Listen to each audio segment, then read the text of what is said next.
Olá, eu estou aqui hoje com a Nicole. E quem é Nicole? Nicole, ela é filha do pastor Valdez e da pastora Gese. Quem são esses pastores? Eles são pastores do Ministério Calel, da Zona Sul de Macapá, lá no estado do Amapá, no nosso extremo norte. Muito bem, a Nicole é uma menina que a gente conhece há pouco tempo, mas assim, tem demonstrado uma vocação para a obra de Deus muito grande.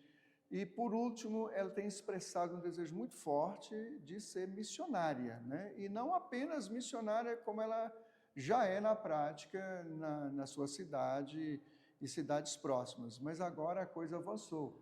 Ela quer ser missionária transcultural. Justamente, né? Justamente. E o Ministério Calel, Nicole, há alguns anos, logo no início, talvez há uns 18 anos, você tinha 2 anos nessa época, Deus falou que esse ministério iria atravessar as fronteiras. E eu já fui, uma equipe já foi em alguns países da Europa e tudo, mas não fomos assim para fazer um trabalho efetivo no sentido de perdurar. Nós vamos fazer um trabalho missionário, sim, mas temporário, bem temporário. Mas agora você entende que Deus está vocacionando você para missões transculturais, em especial, né, bem especificamente falando, no Paraguai. Sim, certo? Com certeza. Muito bom. Então, a gente entende que Deus está cumprindo isso por meio de você. Né? Quem Amém. queria imaginar uma coisa dessa? Né? Você com 2 anos, quando Deus falou isso. Hoje você está com 20 e com esse desejo profundo no seu coração de missões transculturais. Nicole, mas assim, eu, pastor, 41 anos no campo, eu me preocupo com determinadas coisas. Eu já perdi as contas de quantos pastores saíram a partir do meu ministério. Seu pai é um deles, né? Sim. Mas assim, eu sempre tive uma preocupação. E eu quero passar essa preocupação para você. Você acha que isso que você está sentindo, esse ardor no seu coração, por missões, é uma vocação de Deus, um chamado de Deus de verdade? Você não tem medo de ser uma coisa da sua cabeça, não, da sua elucubração mental? Aí, não, o que você acha? Na verdade, já me fizeram muito essa pergunta, né? Se era algo temporário, se era algo que eu só estava almejando por ter uma chama que a gente chama de palha, né? Algo temporário. Mas não. Eu orei muito e foi bem difícil tomar essa decisão de estar tendo essa oportunidade de andar mais uma milha, né? E a palavra do Senhor diz em Mateus: ide fazer discípulos. Não diz apenas para pastores, não diz apenas para evangelistas, mas é um chamado que todos nós temos que cumprir. O ide não é apenas para algumas pessoas, mas para todos aqueles que se submetem a conhecer mais de Cristo e com isso falar do amor de Cristo, né? E quando a gente fala de chamado, eu fiz até uma brincadeira, estava conversando com meu pai hoje. A chama do amado é aquela chama que Deus põe em nosso coração. E como é que a gente mantém? Continuando numa vida com Deus. Então não é uma chama passageira, é uma chama que a gente alimenta com o tempo. Muito bom, eu fico tranquilo quanto a isso, né? Porque se você chegar lá e dizer, não quero mais, né? Aí preocupa muito a gente. Já né? pensou? Louvado seja Deus, porque você tem essa Amém. plena convicção. Agora sim, o id, que na realidade não é o id, é o indo de Jesus, Sim. É uma ordem geral, mas existem algumas coisas que precisam de uma vocação específica, né? Então, ir de fazer discípulos de todas as nações, como você falou, né? Então, eu vou deixando tudo aqui, já vou saindo, vou para a África, vou para Portugal, vou para Dubai, vou para não sei o que e tal, entre os índios. Não, para determinados lugares onde tem grandes desafios, eu preciso de uma vocação específica. Então, é o que eu entendo que você está tendo nesse momento, uma vocação específica, até porque fazendo missões você já está dentro do seu contexto, lá no extremo norte, né?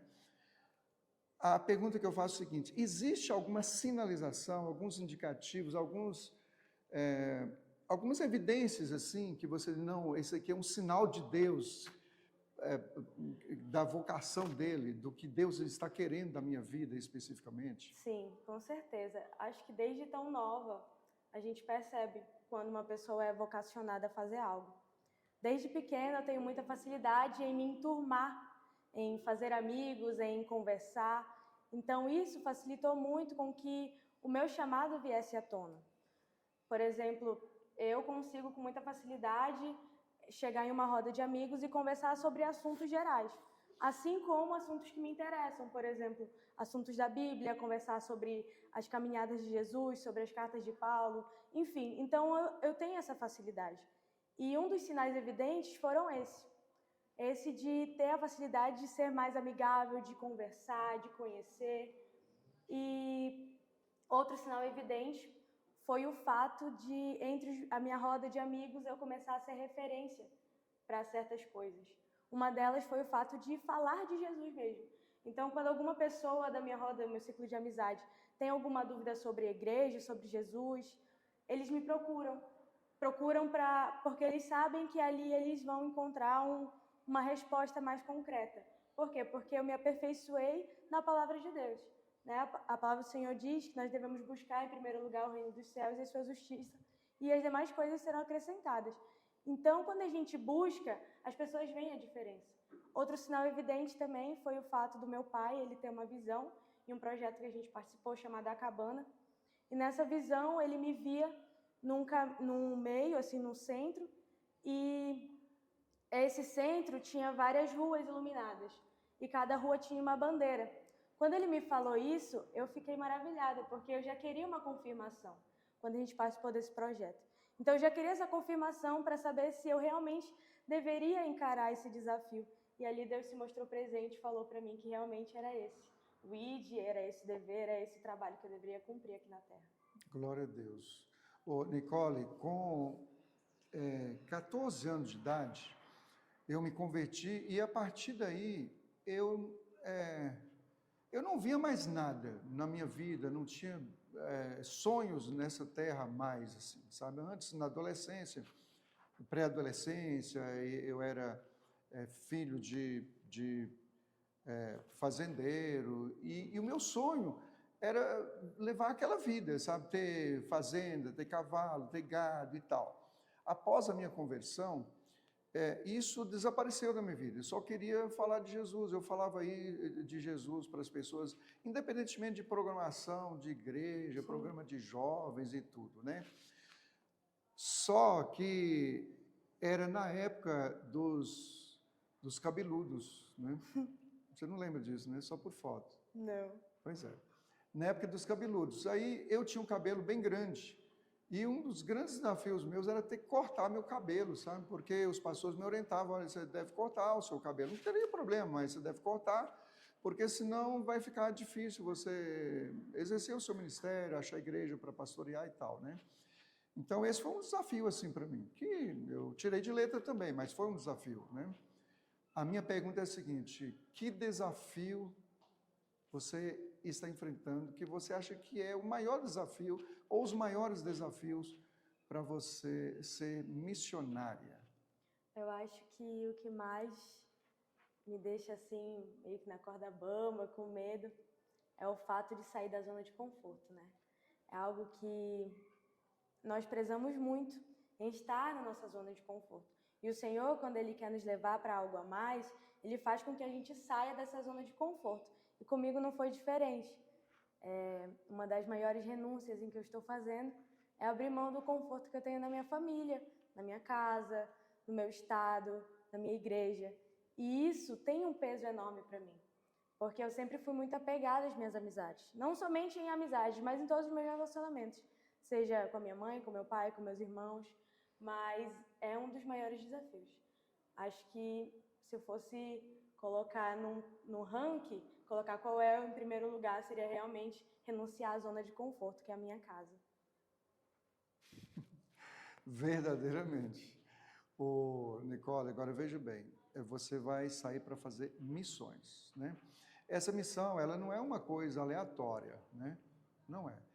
Missões implica em ir ao encalço de vidas que não conhecem Jesus, né? Fora disso é qualquer coisa, é ação filantrópica, qualquer coisa menos missão, né? Essa missão evangélica que me Sim, refiro, né? com certeza. Então, assim, a minha pergunta é a seguinte: o que lhe fez apaixonar por missões? A verdade é que quando a gente conhece mais a Deus, mais a gente se apaixona por Ele, né? Quanto mais a gente estuda sobre Deus, mais a gente se apaixona. E a palavra do Senhor diz também: conhecereis a verdade vos libertará. Não há outro lugar que vai te libertar, que vai te trazer paz, trazer conforto, a não ser a presença de Deus. E quando eu vejo pessoas carecendo, como a palavra dele diz também, que todos carecem pela glória de Deus, quando eu vejo pessoas carecendo, que ainda não conhecem a verdade, que ainda não estão libertas pelo amor de Cristo, pelo sangue dele, eu sinto às vezes uma frustração por não estar fazendo mais. E quando eu me ponho à disposição é justamente para isso, para fazer mais, mas não para minha glória, mas para a glória de Deus. E quando a gente se põe à disposição, a palavra do Senhor diz também que os campos estão prontos, né? Que ele busca os trabalhadores. E quando a gente faz, eis-me aqui, Senhor, envia-me a mim, é justamente isso. Se pôr à disposição, mesmo com os desafios, mesmo com todas as dificuldades, mas está ali por amor a Deus e não por amor a obras, mas sim para fazer, cumprir o ID e levar o amor de Deus para aquelas pessoas que carecem. Agora, por último, Nicole, para a gente encerrar, é o seguinte: você é uma jovem saudável, né? Saudável fisicamente, Sim. saudável mentalmente. Você tem tudo para ser uma jovem próspera em outras áreas, tipo, por exemplo, se formar, ganhar dinheiro, enriquecer, constituir família e tudo. Não que você não possa ter tudo isso, inclusive constituir família. Mas assim, não é isso que se busca em missões, né? Não é. Sim. Pelo contrário, tudo isso está muito longe. Há pessoas que renunciam até casamento. Não é seu caso não, mas tudo bem, né? Tem como. A minha pergunta é a seguinte: você acha que vale a pena renunciar tudo isso, deixar tudo isso em segundo, terceiro, último plano para ser uma missionária, para ir ao encalço dessas pessoas carentes, necessitadas de Jesus? Eu acho que a gente volta naquele versículo de novo, que nós devemos buscar primeiro o reino de Deus e a sua justiça, e as demais coisas serão acrescentadas. Ele não diz só algumas coisas, ele diz as demais, ou seja, tudo aquilo que você pode almejar, tudo aquilo que Deus tem planejado para você, se você colocar em primeiro lugar, priorizar o reino de Deus, ele vai acrescentar na sua vida. Então, isso é o que me dá esperança. A juventude em si, ela te entrega um banquete, mas é um banquete que é temporário. É um banquete que pode até te saciar naquele momento, mas depois você vai ter fome. E o Senhor diz que Ele é a água, é a fonte de água viva, que quem bebe, quem experimenta, não sente mais sede. Então, quando você experimenta a água que é o Senhor, a presença dEle, não tem nada mais que sacia a sua sede, a não ser a presença dEle de novo. Então, é um amor que a gente sente, a vontade de crescer, mas crescer para o reino, crescer para a glória de Deus e não para a nossa glória. Então, quando a gente abre mão da juventude, não é algo que vai trazer perda para nós. Até porque tudo é perda se não for para a presença de Deus que você vai estar caminhando. Inclusive, Salomão diz o seguinte: lembra-te, jovem,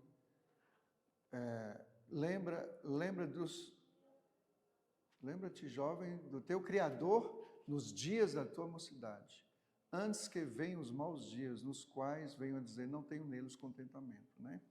Esse lembrar da Bíblia é um lembrar dinâmico, né? Não é um exercício de memória meramente, mas é o fazer tudo aquilo que está no alcance e fazer em prol, né, daquilo que Deus quer especificamente para a sua vida, né? O apóstolo Paulo, também, o texto que eu lembrar, ele diz: combati o bom combate, completei a carreira e guardei a fé, né? No português, dá a impressão de que combater o bom combate é combater algo lindo, maravilhoso, romântico, né? Mas não é bem assim. No original significa combater a agonia do combate. Completei a carreira. Completei a carreira não significa ficar velhinho no ministério. Significa preencher, né? A expressão grega lá é plero, preencher, ou seja, fazer com a melhor eficiência possível aquilo para o qual você foi chamado, né? É isso que Paulo estava querendo dizer. Tipo assim, eu aproveitei todas as oportunidades, eu preenchi todo o meu tempo, tudo aquilo que eu podia fazer em prol do reino de Deus, segundo a chamada dele, a vocação dele, eu fiz, né? Então, eu completei, preenchi a carreira e guardei a fé, né? Então, o desejo do meu coração e que eu oro ao Senhor e como presidente do ministério, eu desejo para você, é que seja assim também, tá? Que você combata a agonia do combate, não é romântico. Não é mesmo. 41 anos de carreira, então não é romântico. Isso eu te digo. Então, combata a agonia do combate. Preencha todos os espaços, seja ele de tempo, de potencial, do que for, empregue na obra de Deus. E preserve a sua fé, que todos os dias é atacada. A sua fé, a minha fé. Uma das coisas que mais me dá esperança, na verdade, é o que está escrito na Bíblia, que fala: jovens, eu vos escrevi porque sois fortes, né? E a minha palavra permanece em vocês. E aí, falando, se for ler o versículo, fala que eles venceram o maligno, os jovens vencem o maligno porque a palavra está nele. Então, não é pela força do próprio braço, não é pela vontade, mas sim porque eles buscaram na palavra, eles buscaram a força em Deus. Então, quando ele diz que nós somos fortes, não é por uma vontade nossa, mas é forte na palavra. Aqueles que perseveraram e estão na palavra de Deus. Exatamente. Então é isso aí, né? Louvado seja Deus pela vida da Nicole, né? Deus te abençoe, viu, Nicole? Amém. Te abençoe mesmo, em nome de Jesus. Esteja ao inteiro dispor de Deus, né? Você vai para fora, né? E você já tenta aquilo que Deus vai querer de você lá, né? E a partir de lá, tá bom? Deus te abençoe. Amém. Em nome de Jesus. E você é o pontapé inicial. E eu quero, inclusive, aproveitar a oportunidade para dizer que, nesse exato momento, nós estamos como que decretando um ministério dentro do Ministério Calel, um ministério de missões dentro do Ministério Calel. Amém. E o nome do ministério é Missões, meu chamado, minha paixão. Amém. Tá bom? Deus te abençoe.